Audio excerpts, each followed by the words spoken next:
Welcome to another episode of Mike's Money Picks. Today on the podcast, we are here to break down week one of the 2023 NFL season. Football is back, and I could not be happier about it. And we are here on this episode with an all-encompassing episode for week one. I am talking season-long fantasy. I am talking player props. I am talking DFS. Anything that you might want for week one NFL action, we're going to be talking it here on this show with a show that we call Buy or Sell. So here at Mike's Money Picks, everything's money themed, right? So you got to go with buy or sell. So basically, I'm going to be buying players and selling players here on this show. If I am buying somebody, that basically means that I think they are going to exceed expectations for week one. I am willing to play them in DFS. I'm willing to start them in season-long fantasy, and I'm willing to take the overs on their player props. If I'm selling them, that is the absolute opposite. I'm not, taking the overs. I'm taking the unders. I'm trying to avoid starting them in season-long fantasy if at all possible, and I'm not playing them in DFS. Now, the reason why we kind of do this all in one, and I don't want to call it a start-sit show because I don't know who's on your fantasy team. So I'm not going to tell you who to start and who to sit because I don't know who you're going to be starting or sitting in that guy's place. So basically, by doing everything here on this show, we get to talk season-long, DFS, and player props all in one spot. Get to do it nice and efficient. Give you guys the breakdown you need so that way you can win whatever it is that you are playing this week here for NFL Week 1. And we're going to do it position by position. So without further ado, let's go ahead and start the buy or sell episode with the quarterback position. Now, before we get started with the analysis today, I do want to point out we are going to be using DraftKings' scoring format. So whenever you hear me mention fantasy points or, an average of fantasy points, just know that I'm using DraftKings scoring, which is full point PPR with bonuses for 100-yard receivers and rushers and 300-yard passers. But, essentially PPR scoring, like most of you guys are probably playing in season-long fantasy. Like if you're playing player props, that's probably what you're seeing. So let's go ahead and start at the quarterback position. Now, also, important to know on buy or sell, I try to avoid the obvious. Like, of course I like Patrick Mahomes for Thursday Night Football against Detroit. It's Patrick Mahomes against Detroit at home. Of course I like Justin Jefferson on Sunday against the Buccaneers. He's the best receiver in football. So I try to find some guys that aren't necessarily the most obvious plays on here. So one that I do like this week, and one that I think I do have exceptional expectations for is Justin Fields. So Justin Fields was a very solid quarterback for the Chicago Bears last season from a fantasy perspective. Bears fans might have something different to tell you about his real quarterbacking abilities, but from a fantasy perspective, he was really good.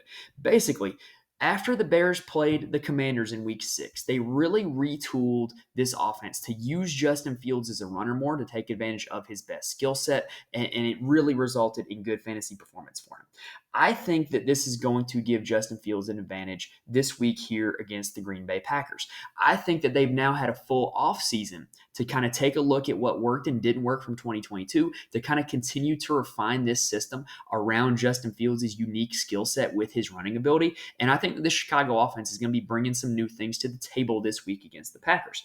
Now, what is good news also is that last year against the Packers, the second time he played them, Justin Fields did have 21.2 fantasy points against him, and he did not throw for a touchdown in that game. So I think that you definitely have a lot of upside this week here with Justin Fields, not only because of the matchup, but because I have high hopes for this Bears offense after an offseason to kind of figure things out. The next quarterback that is on the buy list is going to be Justin Herbert of the Los Angeles Chargers.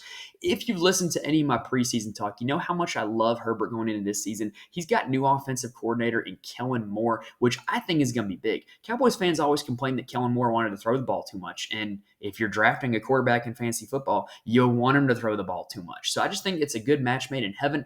I think the fact that he's getting this new offensive coordinator is going to allow him to push the ball down the field more, which is something that I think he happens to be really good at, and Joe Lombardi didn't really kind of let him loose.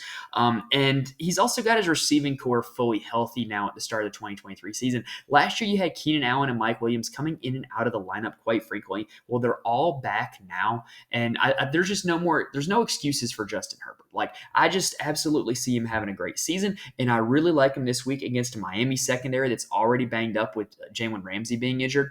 And Justin Herbert, last year when he played the Miami Dolphins, had 22.48 fantasy points, threw for 367 yards, only one touchdown, which, that total easily could have been more. So I really like Justin Herbert because of the situation he's in, but also the matchup as well. If you are playing DFS, I think you can stack Justin Herbert with just about any pass catcher that has an LAC next to their name. Like, honestly, I don't mind playing Keenan Allen, who torched the Dolphins last year. Mike Williams is always good for a big game. Quentin Johnston is got some upside as a rookie, and Josh Palmer's probably going to be playing some snaps as well. And then Gerald Everett at tight end, I don't mind. And Herbert's also a guy that I wouldn't mind stacking with Austin Eckler if you're playing DFS, just because Eckler does accumulate so much of his points in the receiving game. But Justin Herbert, probably going to be a guy that not only have I drafted him a lot in season-long fantasy leagues, I'm locking him into those lineups, but I'm probably going to be playing a lot of Justin Herbert in DFS this week as well.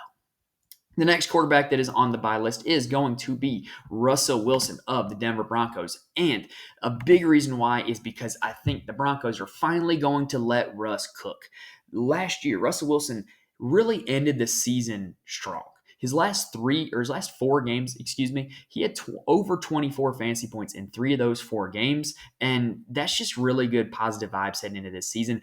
Those 4 games were after Nathaniel Hackett was fired as the head coach of the Denver Broncos. So I really think that, with Wilson, you're kind of having Nathaniel Hackett off of him, getting Sean Payton this year. I think that this is going to be really good for the Broncos offense. I think it's going to be really good for Russell Wilson as a fantasy player. And I also really like the matchup against Las Vegas, because last year against Vegas, Russell Wilson had his best performance of the season. In week 4, he put up 27.48 fantasy points against the Las Vegas Raiders. And I just really think that this is going to be a good spot for Russell Wilson. I think you can play him in DFS. I think if you're in a pinch in season-long fantasy, I think you can use him as your starter. And I think this is going to be the start of a bounce-back year for Russell Wilson. I got to do it one time for you. Broncos country, let's ride. And I'm riding with Russell Wilson this week here against the Las Vegas Raiders. Now, if you are desperate at the quarterback position and you need kind of other guys, these are the guys that kind of don't make my full buy list, but I don't mind playing in DFS and I don't mind starting in season-long fantasy if you are in a pinch. So Anthony Richardson is the first guy that makes this list. Look, we don't know what Anthony Richardson is going to be as an NFL quarterback yet. What we do know is that he is mobile, he has a cannon of an arm, and he has an offensive coordinator that made Jalen Hurts a top 10 quarterback in his first year as a starter. Those are 3 pretty good traits. And he's going up against defense in Jacksonville that wasn't exactly great against quarterbacks last season. So I'll kind of invest in the unknown in Anthony Richardson, and I'm willing to roll the dice on him here this week in week 1.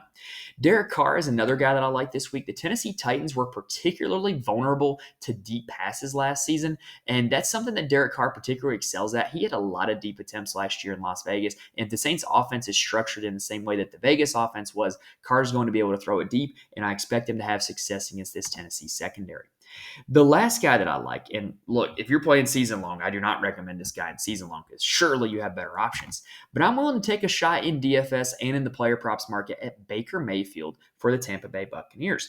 I just think this guy's going to have a ton of passing volume. The Bucs are probably going to be trailing most of this game, so they're going to have plenty of opportunity to throw. He's got a good core of receivers to throw to with Godwin and Evans, and the Vikings were not good in the secondary last year, and they didn't seem to make any effort to get better in the offseason in the secondary. So I'm totally willing to roll the dice on Baker Mayfield in formats like DFS and player props this week, where he kind of gets a price adjustment because the expectations on him are very low. Now, let's go ahead and talk about the quarterbacks that I am selling for week 1 of the 2023 season. The first one is Josh Allen. Now, keep in mind, this is not a start-sit piece. This is not I'm playing Baker Mayfield over Josh Allen in season-long fantasy piece. No. This is more so a exceeds expectations or fails to meet expectations episode. And I don't think that Josh Allen is going to be able to meet expectations this week here against the Jets. Last year, 2 games against the Jets as a divisional opponent, and he averaged 23.7 points against them last season, which doesn't sound too bad until you realize his season average was 26.6 fantasy points on DraftKings. That's a full 3 points below his season average. So I just don't really want to roll the dice against a guy who, he didn't play up to his standard last year against the Jets. And so I don't think you can really go back to him this week in formats like DFS where you have other options, just because I don't think he's going to be able to pay off his incredible expectations, because he is one of the best quarterbacks in football. If you were to rank all of Josh Allen's performances last year, his two performances against the Jets were his third and seventh worst performances last year. So I just think there's a lot better times and occasions to play Josh Allen. In season-long fantasy, obviously you're starting him, but I'm willing to dabble in the unders in the player props market, and I'm willing to kind of take a break on Josh Allen in DFS for this week. Second on the sell list is going to be Jared Goff, who is a guy that I like, long term. I like him in season long leagues, and I think he's got sneaky upside in season long fantasy leagues, but I just don't really like where he's at for this week. He's heading into Kansas City, heading into Arrowhead Stadium, an outdoor stadium, and Jared Goff just was not good on the road or outdoors last season. He only had one road game where he was over 15 fantasy points, and that was at the Carolina Panthers in week 16, where they got down early and he just had to absolutely sling it the rest of the way. That was his only one that was over 15 fantasy points. He was pretty much garbage on the road outside of that game. In fact, he averaged only 12.9 fantasy points in road games last season. Compared to his season average of 18.3, that is substantially lower. And even if you were to narrow those down to outdoor games last year, that total is slightly worse. It dips to about 12 fantasy points per game in only outdoor games. I think the matchup against Kansas City is a good one. I like Goff's projections season long, but I will not be on Mr. Goff this week as he heads outdoors to play the Chiefs on Thursday Night Football. All right, that does it for the quarterback buy or sell list. If you like what you're seeing so far on YouTube, please hit the like button. It helps me out a lot and shows me a lot of support. And subscribe to the channel. You hit that subscribe button, you'll be notified when all of our weekly episodes drop. We're going to be doing weekly content for NFL, college football, and golf all season long. So if you're subscribed, you will be notified when new episodes drop. It is absolutely free to subscribe, and it really does help me out a lot. I really do appreciate it. Go ahead and hit that button. Now, let's go ahead and switch gears just a little bit and talk about the running back position. So at the running back position, the first guy that I am buying this week is going to be Josh Jacobs of the Las Vegas Raiders. So Josh Jacobs had pretty much one of the best workloads in all fantasy football last year. He averaged 20 carries per game, which is kind of just insane to look back at. And he has no real competition for touches. The Raiders did not bring in anybody that's going to affect Jacobs' total workload. And last year against Denver, Jacobs absolutely tore it up. We generally think of the Broncos as a good defense, but not against Josh Jacobs last year. He had 37.5 and 22 fantasy points in those two games against the Denver Broncos. Good for an average of 29.8 fantasy points. For whatever reason, he has the Broncos number. Trot out Josh Jacobs with confidence in week 1. Next on the buy list is going to be Cam Akers of Los Angeles Rams. So Akers really finished the season strong for the Rams last year after, kind of those early season struggles where he was in the coach's doghouse and just, wasn't really getting used a whole lot. He really did close the season out well. With 5 of his last 6 games, he had over a 70% snap share, and he ran at least 8 routes in every game of those last 6. So, you're looking at a situation where he was a workhorse back over the last 6 games, and his fantasy production showed he was in double digits in each of those last 6 games.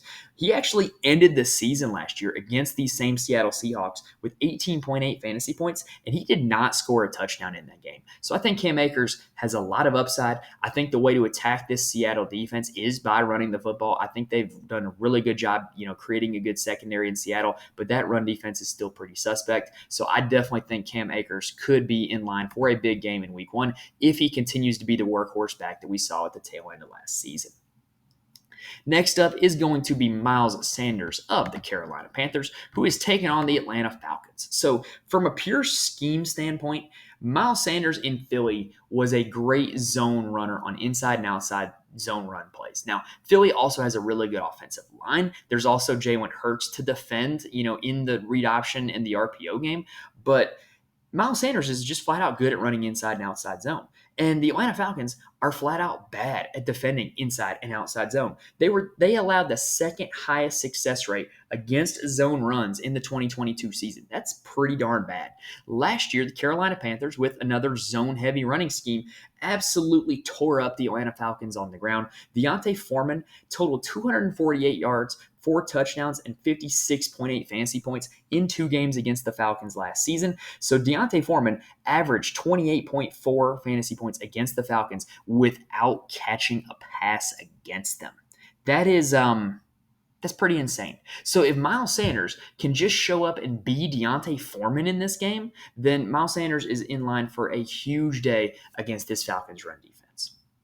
Raheem Mostert is going to be the next guy that is on the bye list for week 1. So Raheem Mostert is an interesting one because the Dolphins' backfield throughout most of the summer has been an absolute mystery with how it's going to shake out between Mostert, Jeff Wilson Jr., and Devin Achane. Well, looking at week 1, Jeff Wilson's out. Devin Achane is very questionable, and they've pretty much already said they're going to ease him into the action. Well, that leaves Raheem Mostert. And so if Mostert is the only guy left, and he's going up against one of the worst run defenses in the league last year in the Los Angeles Chargers, I think this is an absolute smash spot for Raheem Mostert. Last season, in his Miami Dolphins uniform for the first year, Raheem Mostert, when he got 15 carries in a game, averaged 18.2 fantasy points. So when he's been the workhorse back, he's been really good, and it looks like he's going to have a chance to be the workhorse back against a bad run defense in the Chargers. Now, if you are desperate in season-long fantasy leagues, I think that you can turn to Samaje Perine. Sean Payton is pretty much a guy who, when he runs his offense, he uses 2 running backs quite a bit. And, Javonte Williams being the primary back, that means Perine's going to be the secondary back. Perine's going to be the one that's catching passes. Perine's going to be the one that's in the game if they are trailing or in a 2-minute drill, which is very lucrative for fantasy running backs. And they've also kind of came out and said that Javonte Williams is not going to get like a full workload right away. So guess who that benefits? Samaje Perine. If you're in a situation in a season-long league, maybe you drafted somebody like an Alvin Kamara or a Breece Hall, I think you can turn to Samaje Perine this week as a starter and not be disappointed. The other, if you're desperate guy for this week, is going to be Rachaad White of the Tampa Bay Buccaneers. Look, when it comes to running backs, volume. Volume is king. And Rachaad White appears to be in line for a massive amount of volume with no Leonard Fournette on the Tampa Bay Buccaneers. They did not bring in a veteran running back. I just don't see a whole lot of competition for carries. I see Rachaad White having a, massive workload this season, and it starts this week against the Minnesota Vikings.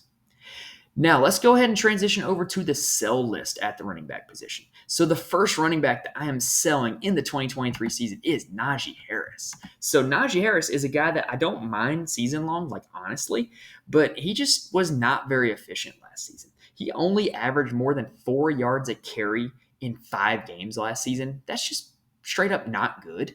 And he's going up against a run defense in San Francisco that is really, really good. And, if you're thinking, well, wait a minute, it's Najee Harris, the passing game work is always there. Yeah, but he averaged less of a target share with Kenny Pickett as the starting quarterback than he did with Mitch Trubisky and with Ben Roethlisberger as the starting quarterback. So you're looking at a guy who is not very efficient with his touches, is receiving less work in the pass game, and is up against one of the best defenses in all of football. Yeah, hard pass on Najee Harris this week. He makes my sell list in week 1. The other guy on my sell list in week 1 is going to be Breece Hall. And look, I love Breece Hall. I think he is supremely talented. He had a really good year last year on not a whole lot of touches. But Jets brought in Dalvin Cook, and they brought him in for a reason. Clearly, they're not ready to just kind of give the full workload over to Breece Hall for whatever reason, whether it's the injury, whether it's experience, whether it's Aaron Rodgers' comfortability with him, whether it's his ability as a receiver. I don't know what it is, but clearly they felt the need to bring in Dalvin Cook, and they've pretty much outwardly said that they are going to be cautious at the start of the season with Breece Hall. That is not good for fantasy owners for Breece Hall. So Breece Hall is the second running back that is on my sell list for this week. Lastly, I do think there are 3 backfields, 3, that I am avoiding if at all possible here in week 1, just because I don't know how they're going to play out. I don't know who's going to be getting the carries. I don't know who's going to be getting the red zone work, the passing down work. I don't know any of that really in week 1 in a pinch. So I am avoiding, if at all possible, the Philly, Indianapolis, and Seattle backfields here in week 1. And I am willing to kind of just, say so long to those 3 backfields for week 1. I will catch back up with you in week 2 when I have a better vibe on how you guys are going to use your running backs. But this week, I'm just kind of not in on any of those 3 teams, Philly, Indy, and Seattle. Now, does that mean that I'm not going to play any of them in DFS? I don't know, because I do think there's some guys that have upside in DFS formats, particularly like a Kenneth Gainwell, where you can get him really cheap. And if he ends up being the primary back, he could have a huge day. Same goes for like a Deion Jackson of Indianapolis. But this week, I'm avoiding those situations in season-long leagues if at all possible. Now, if you are wondering, where can I get more analysis like this? There are a few places that you can go. First off, you can follow me on Twitter. Well, I guess X now. Thanks, Elon Musk. At Mike's Money Picks on X. I will be, open to tweeting out advice. If you have any questions, feel free to, shout me out, DM, whatever. I'll answer it there on Twitter. I also do.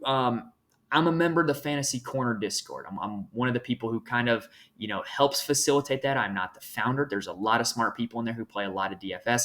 We'll gladly talk up any slate, college football, NFL, whatever, but it's going down in the Fantasy Corner Discord. Link is in the description on YouTube. And also, I do write full articles for every NFL slate, but I do not write for free. So if you want to read my full-length articles where I talk, DFS, ownership, best plays, best situations to target, best stacks, stuff like that, head on over to the Patreon, patreon.com/Mike's Money Picks. I do it for every golf, college football, and NFL slate. Lastly, if you are thinking of trying any new DFS player prop or sportsbook site this weekend, maybe you want to try player props on Underdog or PrizePicks or somewhere like that, head on over to my site at Sign Up Expert, signupexpert.com/Mike's Picks. You will automatically get the best promo codes and offers for every sportsbook that is available for your region, and it syncs to your region, and it'll just give you the best codes for new users. It's super easy, and if you click my links, it'll show me a lot of support as well, so I do appreciate that. All right, let's take a quick breather, and then let's talk about the pass catchers and defenses before we roll on out. So the wide receiver position might be the most difficult one to predict in all fantasy football, particularly in week one, because we don't really know how the target shares and, the snap shares and who's going to line up where and who's going to be covered by who and who's vulnerable to attack here and there. We just don't know all that in week one. And so it's very difficult to project, but there are a few things that we can fall back on, like knowing the depth charts, like knowing kind of the likely outcomes of the games of the weekend. So the first guy that I do want to talk about for the buy list at the wide receiver position is CeeDee Lamb of the Dallas Cowboys. So CeeDee Lamb is playing the New York Giants, who he absolutely torched last season. He had more than 20 fantasy points in both games against the Giants last year, one of which was with Cooper Rush, one of which was with Dak Prescott. So it was not necessarily quarterback dependent.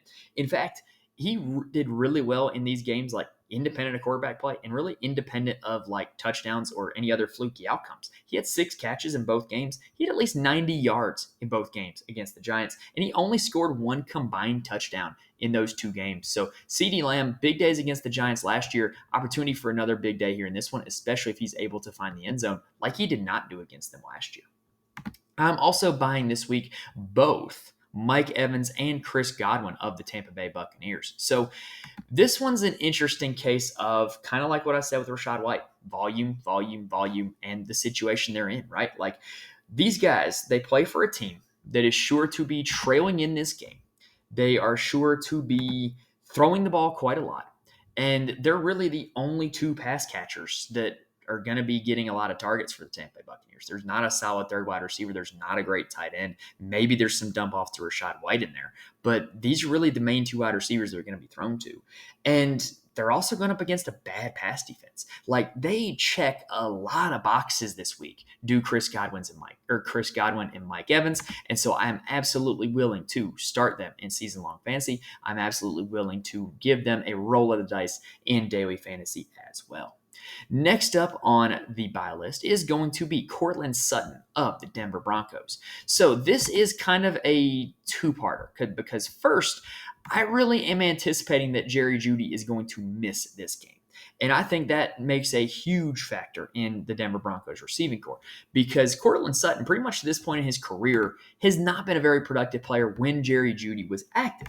Last year, when Jerry Jeudy was inactive, he had over double-digit, well, I shouldn't say over double-digit, but he scored double-digit fantasy points in each game that Jerry Jeudy missed last season, and he didn't score a touchdown in any of them. So you're looking at like a guy who could be in for some touchdown regression and was still scoring in double digits when Jerry Jeudy was not out there. Now, also think that with this Denver Broncos receiving core, they're kind of running out of bodies. Like Jerry Jeudy, very questionable for this game. Tim Patrick is on IR. They cut a few other guys out of training camp, and really Cortland Sutton and Marvin Mims are like the only two guys left that I would trust at all as NFL pass catchers. And Marvin Mims is the minimum price on DraftKings for Week 1 salaries, and I definitely think he's worth a roll of the dice in DFS formats where he is that minimum salary. And I definitely think if you're in a pinch in season-long fantasy, if you're desperate, I definitely think you can give him a start. He was a big-time, big-play receiver at Oklahoma. It might only take 2 catches for this guy to pay off his expectation. So that was a very good spot to kind of transition on over to the if you're desperate section for the wide receivers. There's another team that I think you can target if you're desperate, and that's the Arizona Cardinals, and I think you can target Marquise Brown. If you watched any of my preseason coverage, you know how I feel about Marquise Brown. I think he is in line for a massive target share this year. I think this team is going to be very bad at football, and so he's going to be trailing in a lot of games where he's going to get the ball thrown to him quite a lot. He was a top 10 fantasy wide receiver when DeAndre Hopkins was suspended last season, so I definitely think he can return to that form. And I think that Washington's a pretty tough team to run on, so this team's going to have to do it by throwing. Marquise Brown's going to be out there. He's going to be getting the ball thrown his way. Michael Wilson is also another Cardinals receiver that I'm kind of willing to invest in, especially in DFS formats where he is the minimum price. He's a rookie out of Stanford, and it just seems like he's going to be out on the field. And at this point, like a guy who's out on the field, going to be running routes, going to be, throwing plenty of passes in that offense, there's definitely worse options, especially for a minimum price, than Michael Wilson of the Cardinals. All right, now, sorry, I forgot one more. There's another team that I'm willing to go with if you are desperate. Now, this is one where I'm only interested if Cooper Kupp does end up missing this game. I anticipate he will, but Van Jefferson and Puka Nacua and Van Jefferson are the 2 guys that I would be interested in targeting. Van Jefferson is a guy who generally catches deep targets, and so all it would take is 1 deep target for a touchdown against this Seattle defense, and boom, Van Jefferson's paid off what you expected of him. Puka Nacua is a minimum price in DFS, and he's another guy that I think he could be in line for the Cooper Kupp role. That's kind of the profile that he has coming out of BYU, kind of this bigger slot who's a good route runner. Kind of like Cooper Kupp was coming out of Eastern Washington. And I think that if he ends up getting that, he could end up killing it. And I think he's going to be a pretty good NFL player. And the minimum price in DFS formats, he's definitely worth a roll of the dice. If you have to turn to him in season-long fantasy, though, I'm going to be asking how many teams are in your league, because that's quite a lot if you have to turn to him. Also, one thing I did mention when it came to the quarterback position was that the Tennessee Titans are very susceptible to the deep ball. Well, there's 2 guys in New Orleans that catch deep balls, and that's Chris Olave and Rashid Shaheed if he ends up playing. Those 2 guys I would be slightly interested in DFS formats, and I think Chris Olave is like a lineup lock in season-long fantasy. Now, for the sell list for the wide receivers, the first receiver that I am selling is going to be Drake London of the Atlanta Falcons for a multitude of reasons. First off, we know that the Falcons are not a team that likes to throw the ball. They do not go out of their way to throw the ball, and they've got a brand new running back in Bijan Robinson. I think they're going to be looking to run the football quite a bit for the entire season. Now, against Carolina specifically, Drake London didn't exactly light it up against them last year. He only totaled 67 yards in those 2 games, averaged 10 fantasy points per game in those 2 games. But Carolina, their pass defense is like night and day when J.C. Horn is active and playing and shadowing a team's number 1 wide receiver. I expect Drake London to get the J.C. Horn treatment. So you're looking at a guy who's getting low volume, going up against a very tough matchup at the cornerback position. I'm just out on Drake London this week. Now, really, it's hard to sell a whole lot of other wide receivers because we don't really know a lot of what's going to happen, right? And so I'm kind of more in line of there's entire teams who I'm going to just sell their entire wide receiver room this week, as opposed to trying to find individual wide receivers that I do or don't like. So the first one is the Houston Texans. I have no idea who's going to end up playing all the snaps. I'm pretty confident Nico Collins is going to be their wide receiver 1, but he's got a small sample size in his 2-year NFL career, hasn't shown a whole lot, hasn't played a whole lot of games. And after that, I just don't know who's going to be on the field. Is it going to be Robert Woods because he's a great blocker? Is it going to be John Mechie, Noah Brown, Tank Dell? I don't know. So I'm probably avoiding that situation here in week 1 unless you're playing one of these guys super cheap in DFS and trying to get some value. I'm also out on the Baltimore Ravens receiving core. So I just don't know who's going to be the guy. Is it going to be Rashad Bateman? It's going to be Zay Flowers. Going to be Odell Beckham Jr.? I don't know. But I don't think this week is going to give us much of a determination. I anticipate this game to be a blowout, and I expect Baltimore to be able to run the ball at will on the Houston defense. The last one that I am selling is the New York Giants. Very similar to Houston. I just don't know who's going to be on the field. I just don't. It seems like in preseason it's been Darius Slayton and Paris Campbell, but if you had asked me that like 2 months ago, I would have thought it was going to be Isaiah Hodgins and Jalen Hyatt. So I don't really know what to make of it. I am out on the Giants receivers this week for week 1. Let me get a little bit of a read on what they're doing before I play them in any kind of fantasy format. All right, now let's go ahead and switch on over to the tight end position. So the first tight end that is making the buy list this week is going to be TJ Hockenson. So I think TJ Hockenson has a really good matchup. The Tampa Bay Buccaneers really struggled against the tight end position last year, and TJ Hockenson was deceptively good in a Minnesota Vikings uniform. He was tight end 3 after he got traded to the Minnesota Vikings midseason. So I really like the fact that you're getting a guy who is proven to be really good on the team that he's on and has a solid matchup carrying over from last year in the Tampa Bay Buccaneers. The next tight end I am buying is going to be Tyler Higbee of the Los Angeles Rams. So I just think that, kind of like the whole Van Jefferson and Puka Nacua thing, if Cooper Kupp is out, that opens up a lot of targets to other guys, and Tyler Higbee could be a guy that fills in that role. Definitely willing to roll the dice on Tyler Higbee in all formats this week. And I think this game has sneaky shootout potential with the Rams and the Seahawks. So if this game does get going up and down, I think it's very likely that Tyler Higbee can find himself in the end zone before the day is over with. Last two that I'm going to be buying is going to be the Denver Broncos tight ends, Greg Dulcich and Adam Troutman. So Greg Dulcich is a guy that, was the Broncos' pretty much primary tight end over the second half of last season, and he lined up in the slot quite a bit in that span. So in a situation where the Broncos are really short on wide receivers, why would they not turn to Greg Dulcich to kind of play some slot and pick up some extra work and some extra targets? I think it's a definite possibility. But the reason why I got to mention Adam Troutman is because when you look at their depth chart and you look at how that they are being used in the preseason, Adam Troutman is the starting tight end in Denver. So I think it's very possible that Adam Troutman ends up playing more snaps than Greg Dulcich, and he might just have the same amount of upside as Greg Dulcich, even though he's going to be lining up in line with his hand in the dirt. For whatever reason, Sean Payton really likes Adam Troutman. Fun fact, Adam Troutman, the only active University of Dayton Flyer that is in the NFL. They're not just a basketball school. Now, lastly, at the tight end position, if you are desperate, I think you can roll the dice on Logan Thomas of the Washington Commanders. Reason why? The Arizona Cardinals have been historically bad at defending tight ends. Each of the last 2 seasons, they have been the worst team in the league at defending the tight end position. So if you really need somebody this week, maybe you got somebody that's hurt, maybe you got a guy in a matchup you don't like, you can roll the dice on Logan Thomas this week because of that matchup just being so juicy against the Arizona Cardinals. Now, let's go ahead and talk about the tight ends that I am selling for this week. So the first tight end that is making his way on the sell list for 2023 is George Kittle. And the reason being, not that I don't think George Kittle is going to be good as a fantasy tight end this season. I just think the expectations got to be tempered a little bit. Last year, George Kittle really did his best work when Deebo Samuel was out.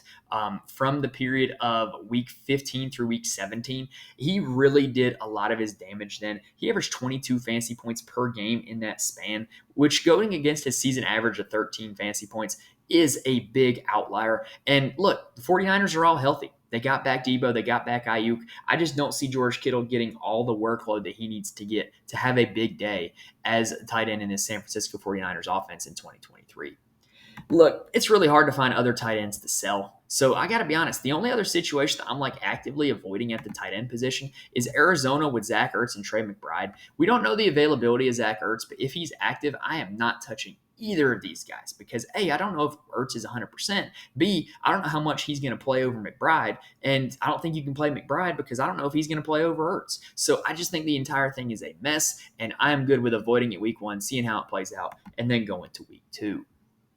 Very quickly, from a defensive perspective this week, if you're looking to stream a defense or if you're looking to play a defense in DFS, I have 2 for my buy list this week. The first one is the Washington Commanders. Look, they're going up against the Arizona Cardinals. The Cardinals are going to be really, really bad this year. Look, the Cardinals cut Colt McCoy because Colt McCoy would win you 4 games out of 9.